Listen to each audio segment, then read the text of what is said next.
terima kasih Engkau sudah meminta kami di tempat ini, memberikan kesempatan untuk melaksanakan kegiatan kami pada saat ini. Sekarang kami akan mulai. Semoga apa yang kami laksanakan boleh berjalan dengan baik. Ya Tuhan, ini yang kami sampaikan kepadamu dengan penantian Kristus Tuhan kami. Baik, selamat sore. Bagaimana kabarnya hari ini? Baik. Di dalam pertemuan kita yang pertama ini, kita akan membahas tentang kenapa harus ada persiapan perkawinan di dalam gereja Katolik dan apa tujuannya. Kalau kita sudah membahas tentang itu, kita dapat melihat juga tentang hakikat perkawinan, ciri-ciri hakiki, dan juga tujuan dalam perkawinan. Kita akan membahas dalam pertemuan kita yang pertama ini. Yang pertama, persiapan perkawinan. Di mana di dalam gereja Katolik, perkawinan itu merupakan sakramen yang mengikat antara kedua pihak, yakni seorang laki-laki dan juga seorang perempuan. Di mana mereka saling sepakat untuk menjalani hidup mereka ke jenjang yang lebih serius, yaitu adalah dengan menikah.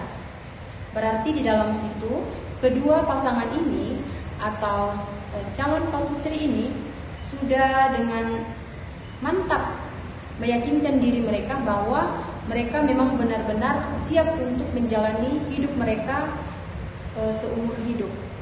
Nah, dalam tujuan perkawinan ini, mengapa diperlukan kesiapan atau tujuan dalam persiapan perkawinan ini? Itu bertujuan untuk membantu kedua pasangan atau kedua calon pasutri ini untuk dapat memahami apa sih sebenarnya sakramen perkawinan itu, di mana persiapan ini tuh dapat mengevaluasi kesiapan antara kedua pasangan ini dalam menjalani pernikahan dan mengenal diri mereka masing-masing sebagai pribadi dan juga diri pasangannya. Kan tidak mungkin kalau misalnya dari saudara-saudari mau menikah tidak mengenal dulu diri pasangannya. Pasti harus mengenal dulu lebih dalam agar nanti kalau sudah menikah dalam rumah tangganya itu bisa saling mengerti, ternyata pasangan saya seperti ini, seperti itu.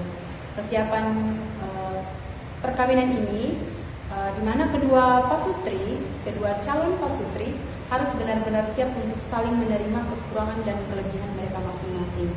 Jadi kalian harus saling menerima kekurangan dan kelebihan kalian masing-masing atau kelebihan dan kekurangan pasangan kalian masing-masing. Jangan setelah menikah kalian melihat bahwa pasangan kalian itu kekurangannya seperti ini dan kalian merasa menyesal atau merasa kenapa saya harus menikahi dia. Ternyata dia seperti ini sebenarnya. Kenapa selama masa pacaran dia tidak pernah menunjukkan hal seperti ini. Yang pertama dalam tujuan perkawinan adalah kesejahteraan antara suami dan istri. Nah, yang dimaksud dalam kesejahteraan antara suami dan istri ini yaitu bagaimana kalian para suami, para istri itu membangun sebuah hubungan yang baik di dalamnya. Nah, dalam hal ini juga suami atau istri itu mempunyai hak atas tubuh pasangan mereka, yang ini adalah hubungan antara suami dan istri atau hubungan seksual. Nah, hubungan ini hanya terarah dan terbuka pada kelahiran sebuah keturunan. Nah, kelahiran sebuah keturunan ini merupakan hal yang paling utama dan hal yang paling pertama dalam perkawinan. Nah, kalau hubungan antara suami istri saja atau hubungan seksual itu hanya menjadi penyempurna naluriah saja seperti itu. Nah, di mana suami dan istri harus saling menerima. Suami dan istri saling memberikan diri mereka, saling mencintai, saling mengasihi di dalamnya, saling membangun komitmen di dalamnya sehingga kesejahteraan antara suami dan istri itu bisa berjalan dengan baik dalam sebuah rumah tangga. Oke, tujuan perkawinan yang kedua adalah kelahiran dan pendidikan anak. Dalam tujuan yang pertama tadi, saya sudah sedikit menyinggung tentang bagaimana kedua orang tua bertanggung jawab atas kelahiran anak-anak yang telah dipercayakan Tuhan kepada tampak bahwa kedua orang tua itu merupakan guru bersama dengan Yesus Kristus, di mana mereka akan mengajarkan anak-anak mereka, mereka akan mendidik kedua anak-anak mereka. Nah, mereka juga bertanggung jawab atas pemeliharaan dan pendidikan anak, seperti moral, sosial, dan mental, serta spiritual anak. Atau spiritual anak itu berarti iman anak. Mereka juga akan bertanggung jawab dalam hal-hal seperti itu. Jadi dalam kelahiran dan pendidikan anak ini, kedua pasutri ini atau kedua pasangan suami istri ini mempunyai tanggung jawab penuh antara anak-anak mereka. Bapak Ibu, tadi kami sudah menjelaskan sedikit materi tentang perkawinan. Apakah ada dari Bapak Ibu yang ingin bertanya? Kami silakan. Kalau masih ada yang ingin mempertanyakan atau masih ada yang bingung dengan penjelasan kami tadi, mohon ditanyakan biar lebih jelas. Oke, silakan Bapak Iman. Apakah kesejahteraan suami istri dapat dilihat dari hubungan suami istri atau hubungan seksual saja untuk mencapai kesejahteraan itu? Baik, apakah berarti di sini yang intinya adalah apakah hubungan suami istri itu hanya dilihat dari hubungan seksual atau persetubuhan antara suami dan istri saja untuk mencapai kesejahteraan suami istri itu ya? Seperti itu ya, oke. Nah, dalam untuk mencapai kesejahteraan antara suami dan istri ini bukan berarti bahwa kedua pasutri atau pasangan suami dan istri ini sudah melakukan hubungan suami istri. Bisa dikatakan sudah mencapai kesejahteraan antara suami dan istri. Tidak seperti itu ya Bapak Ibu. Jadi yang dimaksud dengan kesejahteraan suami istri itu bagaimana cara antara pasutri atau pasangan antara suami dan istri ini membangun sebuah hubungan yang sehat, di mana mereka berdua saling mencintai, saling membangun komitmen di dalamnya, saling menghargai dan saling menerima pendapat. Nah, kalau hanya kita lihat dari hubungan antara suami dan istri saja, itu mungkin terlalu ini ya untuk suami istri ya, kalau untuk hubungan seperti itu. Tetapi bagaimana kita bisa menjalani hubungan dalam rumah tangga itu dengan baik, dengan penuh kasih di dalamnya.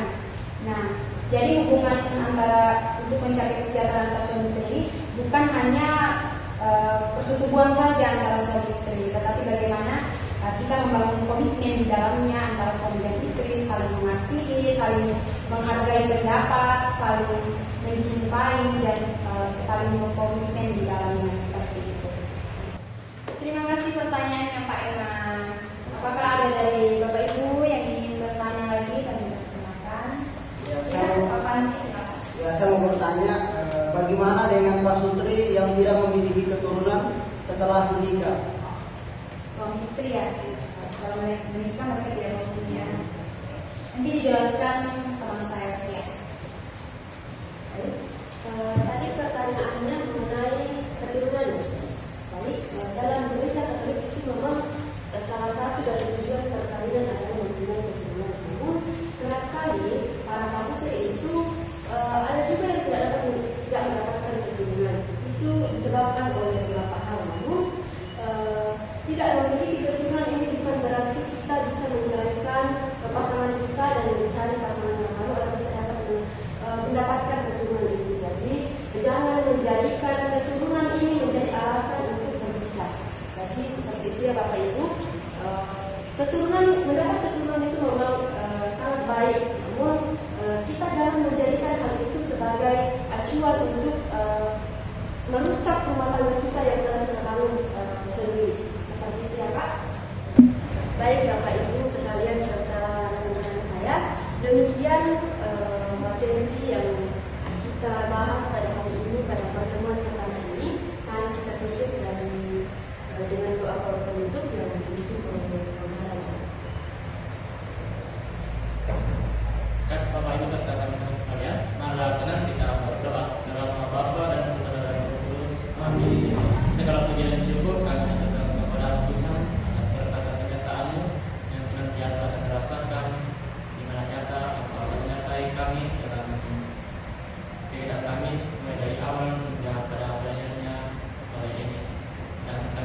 doakan untuk calon pasutri agar di hadapan nanti mereka dapat melakukan janji di hadapan-Mu.